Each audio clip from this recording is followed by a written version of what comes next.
So the one thing I want to talk about is this notion of a one-size-fits-all solutions that the government provided.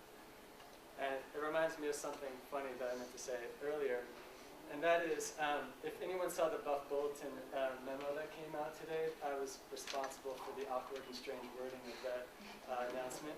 It turns out that I didn't read carefully the regulations for submitting a Buff Bulletin, and so they took, are you sick of the war in Iraq, to, and they edited that to, what about the war in Iraq? And I said, are you tired of the one-size-fits-all solutions provided by our bloated federal government? And they edited it to, what about solutions from the federal government? So if it seemed kind of strange, that's the reason why. I don't fault them at all. It was my fault for not reading the rules and regulations that they have for that. And she has a difficult job to make people happy when she does those edits. But anyways, that's sort of the explanation. But anyways, that's the subject I want to talk about, is this notion that the federal government, being ever bigger and ever more centralized, can provide all the solutions that we need for our problems. And I want to do it in the context of a very politically sensitive subject, abortion. So I wanted to start off with a little poll of who's, I'm going to give you three options. You're pro-life, you're pro-choice, you're conflicted about it because, one, you don't fit neatly into one of the previous two categories, or because you don't know how to think straight about it because it's a complex issue. Or you can abstain from the vote if you're not comfortable raising your hand. So, any pro-lifers in the room? We got one. Any pro-choice people? Anyone that's conflicted? So, that's what I expected. Boulder County, obviously, is a very liberal place, and abortion's a big issue, and pro-choice is also one. And I will also just disclose that I'm also pro-choice. And I'm not going to give you my reasons why, because I think it would get in the way of the point I'm trying to make. And it's kind of beside the point. But Ron Paul is pro-life, and so he believes that life begins at the moment of conception, and that we should protect the life of the unborn, and that he wants to overturn Roe versus Wade. So at this point, if you're pro-life, you may be a little nervous because, well, why is a pro-choice person supporting Ron Paul? Maybe he's not pro-life enough. If you're pro-choice, you're probably just confused, like, why are you supporting Ron Paul? And so I'm going to give you three reasons why I'm supporting Ron Paul. The first is not really so much a justification or logical rationale, but it's just kind of an acknowledgement that the issue is complex. So I think if you're a pro-choice advocate, you can maybe recognize that our laws are sort of in conflict with each other. The Roe versus Wade protects abortion at any stage of the pregnancy through 9 months. It guarantees that that's a protected right, which seems to be kind of contradictory to all the other legal rights an unborn has with respect to homicide, manslaughter, and medical malpractice. So maybe you can recognize that there's some tension there anyways.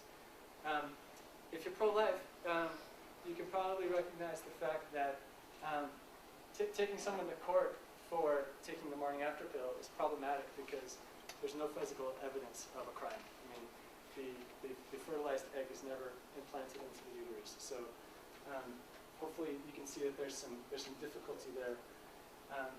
So one thing I like about Ron Paul is that when he talks about abortion, when he talks about it at length, he understands it's a very complex issue. He talks about it as a very intelligent person who understands the nuances and complexities of it. And so I just wanted to mention that as it's something I appreciate about him, that I always know where he stands, and I understand the thought process that he goes through to come up with this kind of very logical thought processes. But that doesn't mean I agree with everything that he says. So that's one issue, it's just the fact that it's complex.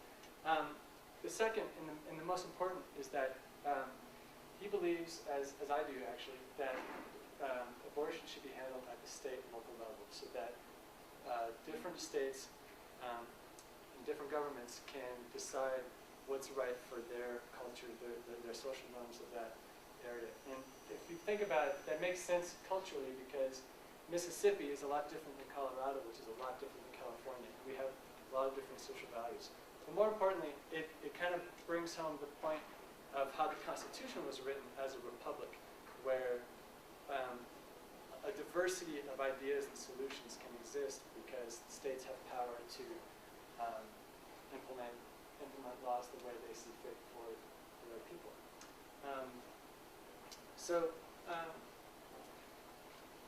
So another reason is that I could support Ron Paul is because I'm very, very tired of this being a issue that people vote on for presidential politics.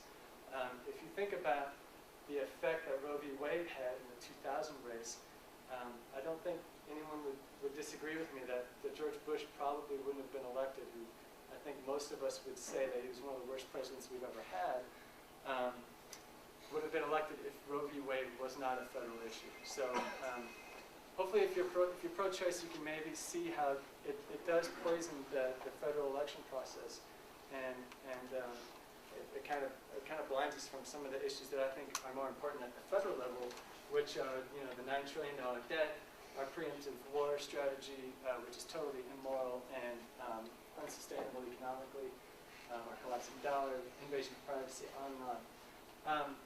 So again, I glossed over a lot of the complexities and issues that are dealing with abortion. Roe v. Wade is there's a lot of legal precedents, and I can't speak to that with a lot of in-depth knowledge. But I use it as an example to show how the libertarian philosophy is one of freedom. And as far as economics go, it's freedom of the marketplace. But as far as government rule goes, it's really about freedom of marketplace of ideas. And so as you decentralize the decision-making process and the way laws are written, you can have a much more organic way of letting good ideas thrive and bad ideas fade away.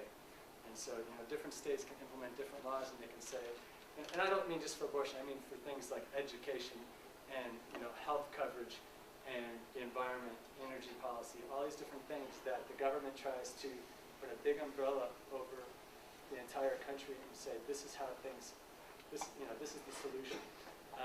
And I really like the notion of states' rights, where we can have plurality in this country and diversity, and different ideas can have a better chance of succeeding when they work, and bad ideas can be implemented somewhere else. They can fail, and then they can point to the states that are doing a good job and say, we'd like to do that.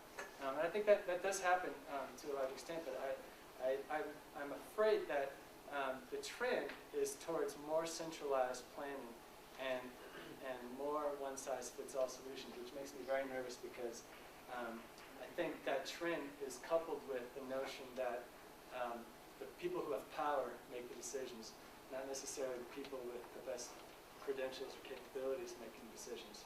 And of course, the people with power have all kinds of baggage they bring along with them because they were bought and paid for by special interests. And so, anyways, I hope that was a reasonable argument for why I can be pro-choice and pro-Ron Paul, as well as just giving you this idea of decentralized and more organic solution